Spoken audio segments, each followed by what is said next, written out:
Bartek, od czego wszystko się zaczęło? No, tak naprawdę dosyć ciężko powiedzieć. W zasadzie można powiedzieć, że EV Repair zaczęło się od pierwszej Tesli, którą sprowadziłem i od takiego pomysłu, który gdzieś się w mojej głowie zrodził. On jest połączeniem mojej pasji do motoryzacji, czyli tego, że kiedyś w zasadzie przez dłuższą część swojego życia pasjonowałem się motoryzacją w różnych aspektach, czyli lubiłem sam naprawiać samochody, uczestniczyłem w rajdach terenowych, do których samochody budowałem sam i to we mnie jakby wyzwoliło taką chęć, może nie chęć, taką pasję właśnie do grzebania przy samochodach. Nie ukrywam, że chyba o to by najbardziej chodziło. A elektromobilność i Tesla po prostu pokazała mi, że pojawia się jakby nowa przestrzeń na rynku, na której mógłbym tą pasję połączyć z biznesem. To się chyba zrobiło też instynktownie, bo ja nie miałem takich stricte przemyśleń, to nie było wykalkulowane, to się po prostu wydarzyło. Od czego wszystko się zaczęło? Ciężko powiedzieć, bo Bartek zawsze ma jakieś takie szalone pomysły i zdążyłam się do tego przyzwyczaić i nie spisuję ich na straty, tylko mu dzielnie pomagam na tyle, ile mogę. To jak powstało to logo EV Repair? Oj, logo EV Repair, tutaj zasługa dawnej pani kierownik, czyli osoby, która już z nami nie jest tam chyba bodajże od 2 czy 3 lat. Cześć, to ja, Irmina. Niechcący nagrałem to, jak tam gdzieś. Myśmy to logo projektowali, czyli logo było moim pomysłem, natomiast Irmina, która wtedy z nami pracowała, ona to logo zaprojektowała. Czyli ja je wymyślałem. Ja się wtedy, powiem zupełnie wprost i uczciwie, ja się wtedy sugerowałem logiem takiej firmy Electrified Garage. To jest firma, która powstała wokół firmy Rich Rebuilds, tam człowieka takiego Richa, który prowadzi kanał, pewnie wielu z Was go kojarzy. I tak naprawdę chodziło o kształt, czyli logo było okrągłe, a pomysł ręki i tego pioruna z kluczem to był mój pomysł, natomiast Irmina go zrealizowała. Oczywiście teraz już wiele osób mówi, że to logo jest przestarzałe i tak dalej, no ale ja ciągle się tego sentymentalnie loga trzymam, natomiast te 5 lat jest może takim właśnie momentem, kiedy warto wbić łopatę i powiedzieć, że tutaj już kończymy z sentymentami i zaczynamy iść w nową erę, także jest taka szansa, że pojawi się nowe logo. A nazwa EV Repair, na początku Garage, teraz Network? Powiem Ci, że nie pamiętam, jak powstała ta nazwa. Ta nazwa to nie jest tak naprawdę nazwa, bo to jest funkcja. Czyli EV Repair, jest wiele firm, które tak się nazywają. W sensie EV Repair coś tam. Myślę, że EV Repair to jest po prostu angielska nazwa naprawiania samochodów elektrycznych. EV Repair Garage. To było coś, co nas wyróżnia, aczkolwiek też powiem Wam taką ciekawą anegdotę, że znalazł się w Polsce taki człowiek, który nas chyba przeciągnął nas w procesie patentowym o nazwę EV Repair Garage, twierdząc, że on tą nazwę wymyślał pierwszy i byście się uśmiali, jakie ten facet używał uzasadnienia. Mówiąc nawet o niewolniczym naśladownictwie jego nazewnictwa, co absolutnie nie było prawdą. Ja nawet nie wiedziałem o istnieniu jego firmy, jak zakładałem swoją. Po prostu ciężko mi jest znaleźć jakiś impuls do tego, żeby ta nazwa była taka, a nie inna. Po prostu tak gdzieś się zrodziła. Tak jak imiona dzieci się rodzą czasami gdzieś z powietrza. No Garage, a teraz Network, czyli sieć. Tak. Skąd pomysł na sieć? Pomysł na sieć zrodził się wtedy, kiedy zaczęło przyjeżdżać do nas bardzo dużo klientów z różnych, bardzo odległych zakątków i Polski, i Europy.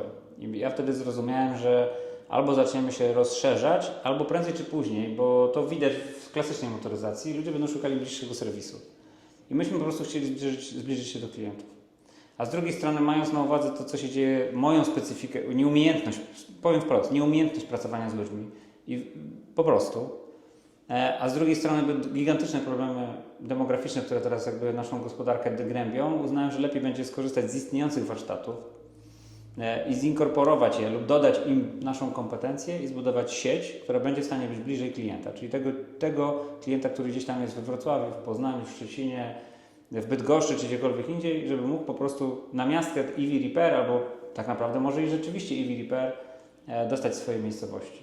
Cześć, witamy Was z naszego przepięknego Szczecina. Myślę, że to miasto ma szczególne znaczenie na mapie sieci EV Repair, bo właśnie z tego miasta pochodzi Patrycja i Bartek.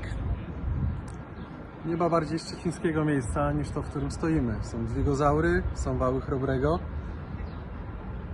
No i w tym mieście też jest 6 atmosfer. Nieprzypadkowo. A efektem zamiłowania Bartka do Szczecina jest oczywiście nasz serwis 6 atmosfer, który powstał w jego rodzinnym mieście.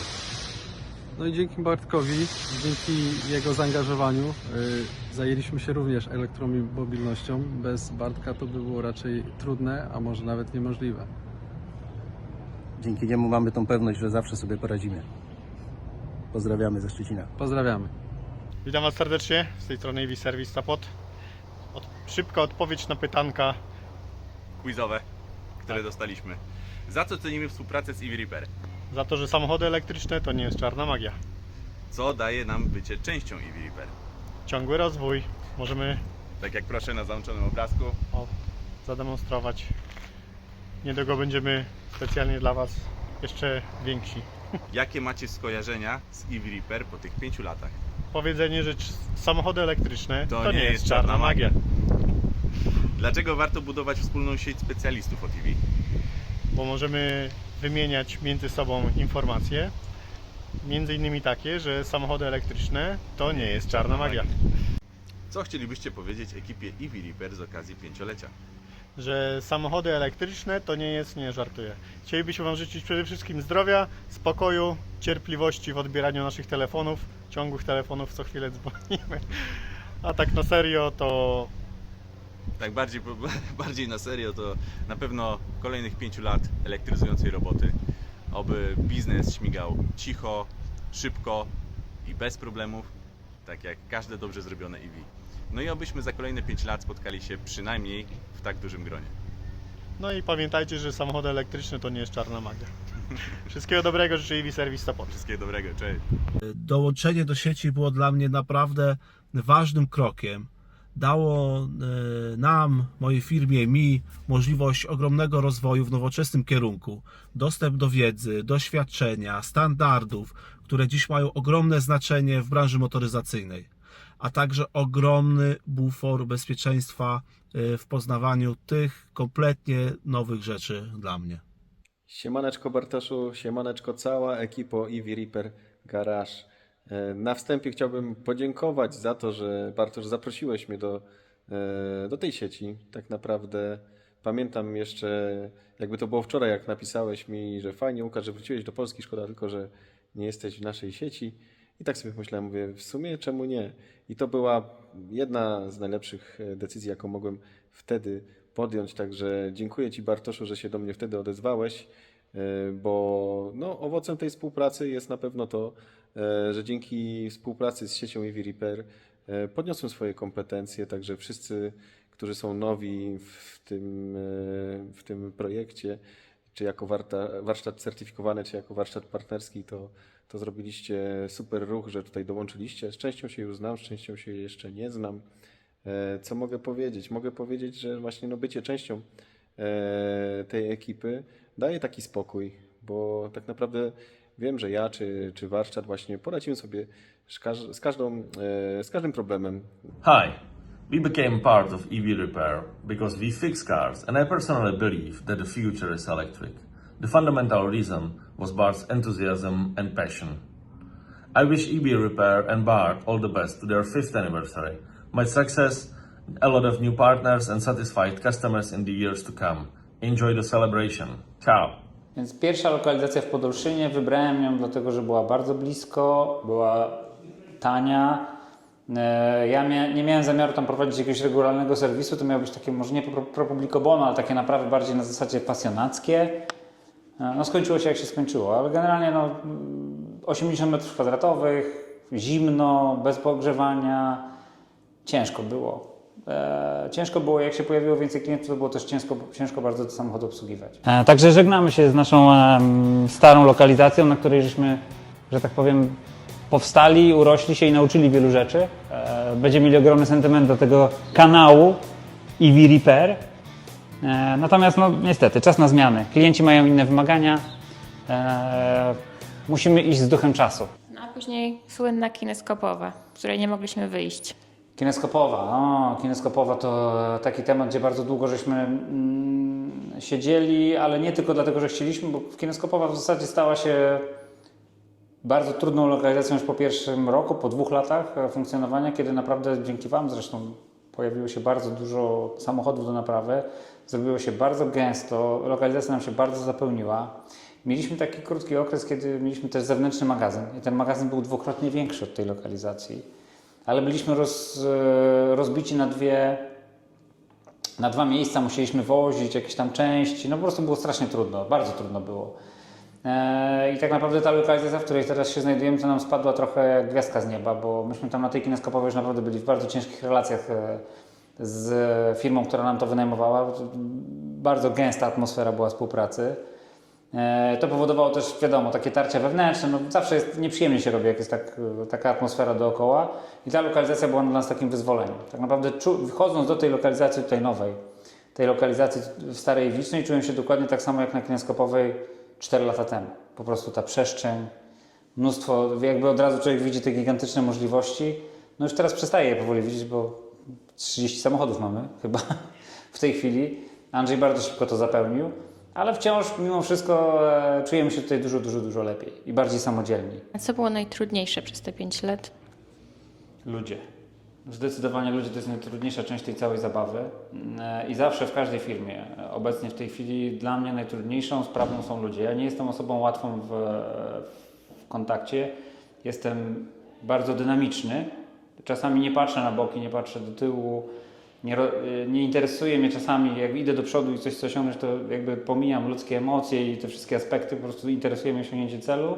I myślę, że to bardzo często powoduje, że mam duże problemy z tym, żeby złapać konsensus w zespole. Dopiero teraz widzę taki zespół, powoli się kształtujący, który jest takim zespołem, który jest w stanie mi dotrzymać kroku, a jest mnie też w stanie spowolnić, czyli ma taką siłę, że jest w stanie mnie spowolnić wtedy, kiedy za bardzo się zagalopuje. Andrzej, jak trafiłeś do tej firmy i co pomyślałeś pierwszego dnia pracy?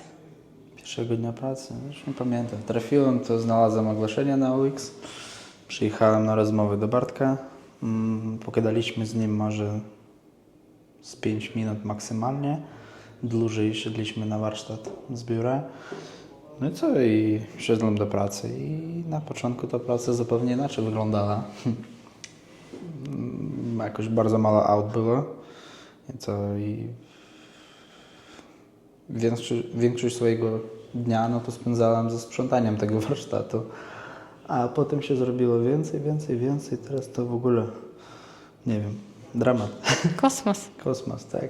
Siłą zespołu jest to, że to nie jest tylko dla nas praca, tylko też jest ta praca tą pasją, tak? I my głęboko wierzymy w to, co robimy. Bartek nas zaraził tą swoją pasją. I po prostu u nas nie ma czegoś takiego, że się nie da. Jak jest temat, to działamy, tak? Nawet po godzinach bardzo często i my to po prostu lubimy i wierzymy w to, co robimy. Kiedy czujesz, że ta praca ma naprawdę sens? Zawsze. Za co lubisz ten zespół? Nasz zespół lubię za otwartość, kreatywność i przede wszystkim, że wzajemnie wspieramy się w codziennej pracy. Jak zmieniła się praca w EV Repair?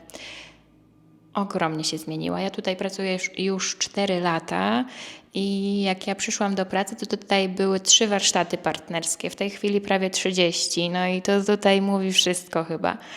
Ja zaczynałam na Kineskopowej, no i teraz mamy nową lokalizację, która jest po prostu wow, jeżeli chodzi o powierzchnię.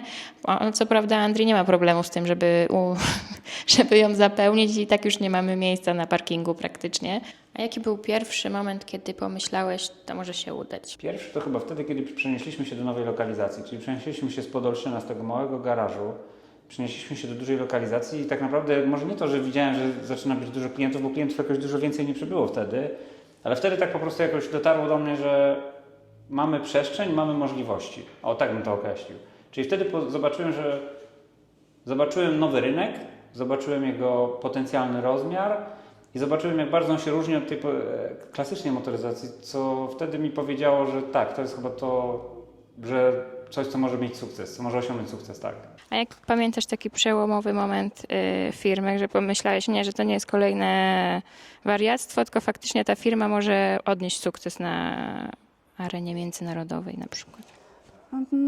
To jest bardzo ciekawe, bo na początku myślałam rzeczywiście, jak się pojawił pierwszy elektryk, później drugi elektryk, który Bartek naprawiał pod domem, myślałam, że to jest jakaś tam pasja, ale nie przypuszczałam, że z tego powstanie biznes. Z drugiej strony, jak Bartek się za coś zabiera, no to zawsze kończy się w ten sam sposób, więc tutaj no, ciężko powiedzieć, w którym momencie z pasji przeszło na pasję związaną z biznesem. Inspiracją do kanału na YouTubie było to, co oglądałem na amerykańskim YouTubie, czyli chodziło ogólnie o kanał Rich Rebuilds i tą taką chęć dzielenia się tym, jak naprawiać samochody. Szczególnie, że w samochodach elektrycznych w owym czasie było bardzo mało wiedzy na temat tego, jak to robić. i po prostu wydawało mi się, że to może być ciekawe. I faktycznie okazało się ciekawe, no bo po pierwszych publikacjach zainteresowanie bardzo wzrosło. W tej chwili kanał na YouTube nie jest najważniejszą, albo może taką centralną działalnością tego, czym się zajmujemy, no bo się trochę ta nasza firma sprofesjonalizowała, ale dla mnie ma bardzo duży wymiar sentymentalny. I bardzo ważny dla mnie jest właśnie kontakt z widzem i kontakt z klientem, bo bardzo wielu naszych widzów jest też naszymi klientami, więc dla mnie to jest taki kontakt z rzeczywistością, który bardzo, bardzo sobie cenię. Dlaczego takie projekty jak EV Repair Garage są potrzebne na rynku? No i jest na to według mnie jedna bardzo prosta i podstawowa odpowiedź. Ponieważ świadomość elektromobilności w Polsce jest żadna, a poza tym kilka lat temu jak zacząłem prowadzić kanał na YouTubie, to ciągle były komentarze, że tego nie będzie miał kto serwisować. A dzisiaj każdego takiego, kto tak komentuje i każdego, kto zakupił elektryka, odsyłam do jednego z salonów czy z jednego z warsztatów sieci EV Repair Garage. No i po problemie już, że tak powiem, ludzie jeden lęk mają z głowy. Także bardzo dziękuję za 5 lat i kolejnych wielu pięcioleci owocnych dla Was. Skąd dowiedziałem się o istnieniu EV Repair? Oczywiście o istnieniu EV Repair dowiedziałem się z YouTube'a. Stąd jestem niemalże z Wami od pierwszych filmów, obserwuję Was od pierwszych filmów, które się pojawiły. Najpierw, kiedy byliście samodzielnym warsztatem, a później już całej sieci. Co Twoim zdaniem EV Repair zmieniło w polskiej elektromobilności? Myślę, że przede wszystkim świadomość, jak się elektryki naprawia, że to nie jest czarna magia, że to naprawdę można zrobić przyjemnie i też już bardzo powszechnie, bo tych warsztatów jest coraz więcej. Co wyróżnia EV Repair na tle innych firm z branży? To przede wszystkim standaryzacja usług i standaryzacja części, dzięki czemu te usługi są wykonywane na takim samym wysokim poziomie. Myślę, że tu właśnie jest taki klucz w połączeniu tej eksperckości też z taką chęcią dzielenia się tą eksperckością, bo są warsztaty, które naprawiają, ale za bardzo się tym nie dzielą, natomiast EV Repair do tego podchodzi kompletnie inaczej i swoimi doświadczeniami, swoją wiedzą się dzieli bardzo szeroko i to uważam, że jest coś takiego unikatowego. Najśmieszniejszy film, jaki zrobiłeś? Najśmieszniejszy film nigdy się nie pojawił. To były takie moje pierwociny, kiedy zaczynaliśmy jeszcze w Podolszynie nagrywać, gdzie ja tam prowadzę wywód na temat kinematografii. Chodziło o film Batman Rises chyba, czy nie, Dark Knight. Taki jeden z moich ulubionych filmów ogólnie z tej całej, tam Heath Ledger chyba grał, Heath Ledger, tak się mówi? Grał Jokera i to była taka jego rola życia chyba. Zresztą notabene do dzisiaj uważam, że super zagrana. No ja na ten temat tam się wypowiadam. Chyba nawet nie wiem, kto to jest, bez kitu. Szpadelface? Nie. Pattison, no on jest stary, nie? I tak młodszy ode mnie, ale stary. Który? Pattison. Jestem 75 chłopaku. Jestem w takim wieku jak kurwa na przykład... Brad Pitt? Nie, no Brad Pitt jest trochę starszy, 10 lat prawie. Ale ten gościu, co grał Batmana przez chwilę. Eric Bana? Nie, Eric Bana to jest ten, co grał Hulka. Ale on też jest mniej więcej w moim pokoleniu, to jest moje pokolenie. Spierdalaj, kurwa, George Clooney to jest... Też są, to są 20 lat starsi ode mnie kolesie. Nie wiem, że grał przez chwilę. Christian Bale? Tak, Christian Bale. On grał chyba 2 razy, nie? 3 razy nawet. I on grał chyba w tym najlepszym, tym kurwa z moim ulubionym Jokerem. Właśnie. Batman początek, to 2000. Mój ulubiony Joker to jest ten Hugh Ledger. Heath Ledger. To jest mój ulubiony Joker. Chyba nie do pobicia do dzisiaj, nie? Kurwa zagrał tak kurwa zajebiście. Że aż umarł. No ale to właśnie o to chodzi, nie? To tak samo jak James Dean, kurwa. W sumie moim zdaniem nie był zajebistym aktorem, a umarł i zobacz, co się dzieje. Ja uważam cały czas, że to jest taki kawałek filmu, do którego często wracam. Czyli przewijam sobie w telefonie do tego roku i odnajduję sobie, żeby sobie jeszcze raz obejrzeć. A co trzeba mieć, żeby przetrwać dzień w warsztacie w EV Repair? To trzeba mieć w sobie. Na full naładowaną baterię. A jakie zdanie najczęściej pada w firmie? To chyba nie zdanie, tylko słowo o kół. Najczęściej padające zdanie w firmie. No brzydkie słowo raczej, nie mogę powiedzieć. Idź stąd. Wiktoria, idź stąd. No nie tylko Wiktoria. Trzeba szybko zrobić, klient czeka. O kurwa. To w firmie mówi, że to będzie szybciutka praca, 2 godzinki i samochód wyjedzie, a później w efekcie auto stoi tydzień, miesiąc. No myślę, że Andrzej chyba taki jest. Andrzej tak z reguły mówi, że wszystko super się uda, a później jakoś się okazuje, że nie do końca to tak przebiega. Kto mówi zawsze, że to szybka robota, a potem wychodzi cały tydzień pracy? Andrzej. Tak, zdecydowanie. A gdyby Ivy Reaper było filmem, to jakim filmem by było? Serialem bardziej chyba niż filmem. Wydaje mi się, że wieloodcinkowym był takim bardzo długim serialem, coś jak M jak miłość, tam nie wiem, Moda na sukces. Pomyślałam sobie o modzie na sukces. Czy był taki moment, gdzie pomyślałeś, gdzie ja trafiłam? Tak, zdecydowanie.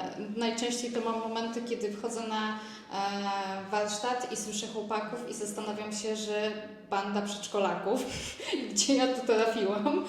A teraz od kuchni w takim telegraficznym skrócie. Jak wyglądało to 5 lat? Zaraz Wam pokażę.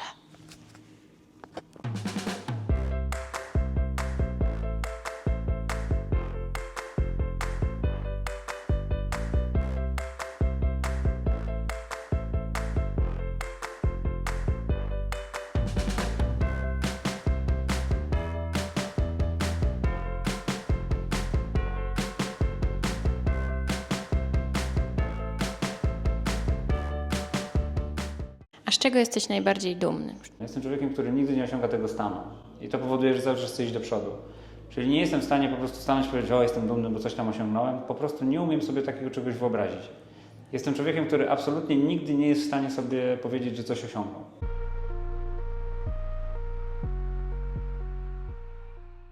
On nigdy nie jest zadowolony, zawsze musi przejść do przodu.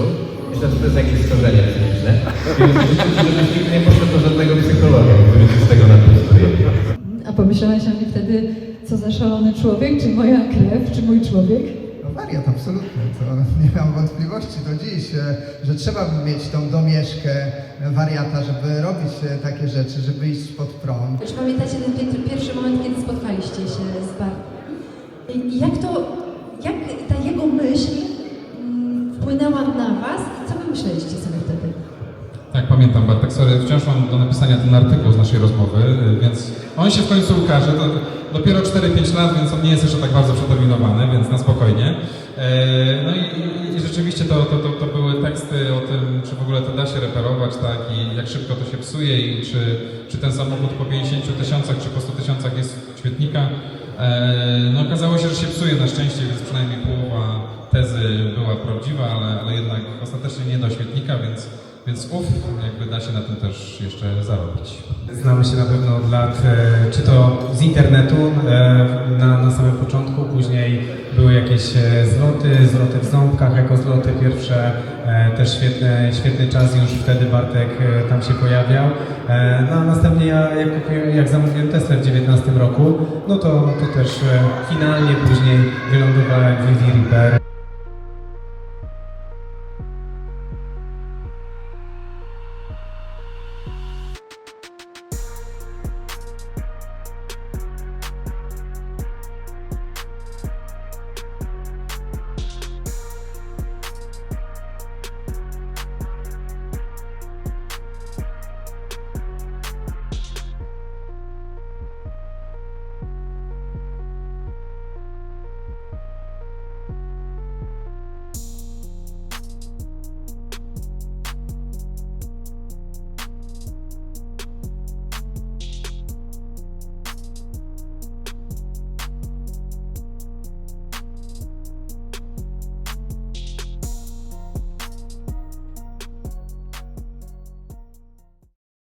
Bardzo Wam dziękuję za oglądanie. Serdecznie zapraszam do subskrybowania naszego kanału, bo Wasze subskrypcje to jest to, co napędza mnie do cięższej pracy. I oczywiście, jak zawsze, przy okazji delikatnie się przypromuję i zaproszę Was na stronę ivyrepair.pl, gdzie możecie kupić akcesoria, części, a przede wszystkim ładowarki do Waszych samochodów elektrycznych. Trzymajcie się, cześć!